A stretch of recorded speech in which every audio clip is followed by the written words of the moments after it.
எல்லாமே கரெக்டாக தச்சிடுறோம். Side joining பண்ணும்போது மட்டும் மேலே கீழே பிரச்சனை வருது. அதுக்கு ஏதாவது ஒரு டிப்ஸ் சொல்லுங்கன்னு கேட்டிருந்தீங்க. இந்த வீடியோவில் ரொம்ப ஈஸியாக சைட் ஜாயினிங்க்கு எப்படி மார்க் பண்ணணும் அப்படிங்கிறத பார்க்கலாம். ப்ளவுஸில் மொத்தம் 4 பார்ட்டு தான். ஸ்லீவு, பேக் பார்ட்டு, ஃப்ரண்ட்டு, பட்டி. இதுதான் முக்கியமான பார்ட்டு. நம்மளுக்கு இது ரெண்டுமே வந்து தனித்தனியாக இருக்கிறதுனால எங்கேயுமே மிஸ்டேக் வராது சைட் ஜாயினிங்கில். சைட் ஜாயினிங்கில் மிஸ்டேக் வருதுன்னா அது இந்த ஃப்ரண்ட் பார்ட்டில் தான். ஃப்ரண்ட் பார்ட்டையும் பட்டியையும் ஜாயின் பண்ணும்போது தான் நம்மளுக்கு சைடில் அதிகமாக மார்க் பண்ணுறதுனால அப் அண்ட் டவுன் பிரச்சனை வரும். இப்போ அதை நம்ம மார்க் பண்ண போகிறோம். கையில் வந்து 1.5 இன்ச் அளவுக்கு தையல் போட்டோம்னா இந்த இடத்துல எங்கேயுமே அப் அண்ட் டவுன் வரல. அப்போ இதில் பிரச்சனை இல்லை. பேக் பார்ட் எடுத்துக்கோங்க. பேக் பார்ட்லேயும் நம்ம 1.5 இன்ச் அளவுக்கு தையல் போட்டோம்னாலும் இதில் வந்து நம்மளுக்கு எந்த மிஸ்டேக்கும் இல்லை. ஏன்னா இது ஒரே ஒரு பார்ட்டுன்றதுனால கீழே மட்டும் தான் மடிச்சு தைப்போம். இந்த சைடு அளவு எவ்வளோ இருக்குன்னு சொல்லி எடுத்துக்கோங்க. 7.75 இருக்குது.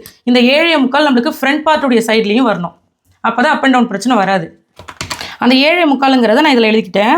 மைனஸ் நீங்கள் பட்டிக்கு என்ன அளவு வச்சுருக்கீங்களோ அதை பண்ணிக்கோங்க. நான் 2 இன்ச் பட்டியோட அளவு வச்சுருக்கேன். இது மேலே 1/2 இன்ச் தையலுக்கான அளவு. -2. 5.75 வரணும். அந்த 5.75 இந்த 1.5 இன்ச் தையலுக்கான அளவு விட்டுருக்கோம் இல்லையா, இங்கேருந்து பண்ணணும். 5.75 பண்ணியிருக்கேன்னா அதுக்கு கீழே பட்டியை ஜாயின் பண்ணுறதுக்கு தையலுக்கு தேவையான அளவு 1/2 இன்ச்சு. அப்போ மொத்தம் சேர்த்து 6.25 வரணும். இப்போ இந்த மாதிரி ஒரு கோடு போட்டுட்டிங்கன்னா சைட் ஜாயினிங் உங்களுக்கு கரெக்டாக வந்துடும். ஏன்னா இந்த 1/2 இன்ச் இந்த 1/2 இன்ச் வந்து தையல் போட்டு முடிச்சிருவோம். இப்படி சைடு வந்துடுச்சா, வந்ததுக்கப்புறம் நம்மளுக்கு எவ்வளோ வருதுன்னா 7.75 கரெக்டாக வருது.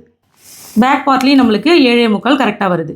இப்போ இது ரெண்டுத்தையும் ஜாயின் பண்ணும்போது உங்களுக்கு ஏத்தறக்கு பிரச்சனையே வராது. சாதாரண விஷயம் தான். இதை நீங்கள் கரெக்டாக மார்க் பண்ணிங்கனாலே உங்களுடைய ப்ளவுஸ் ஃபினிஷிங் வந்து சூப்பராக இருக்கும் பார்க்குறதுக்கு. இந்த மாதிரி நிறைய மெத்தட் வந்து நம்ம 3 டாட் ப்ளவுஸ் கிளாஸில் நான் சொல்லி கொடுத்துருக்கேன். இவ்வளோதான ப்ளவுஸ் அப்படிங்கிற அளவுக்கு நீங்கள் ரொம்ப ஈஸியாக கற்றுக்கலாம். நிறைய டிப்ஸு ட்ரிக்ஸு எல்லாமே சொல்லி கொடுத்துருக்கேன். ரொம்ப சிம்பிளாகவும் இருக்குது நம்மளுடைய கிளாஸு.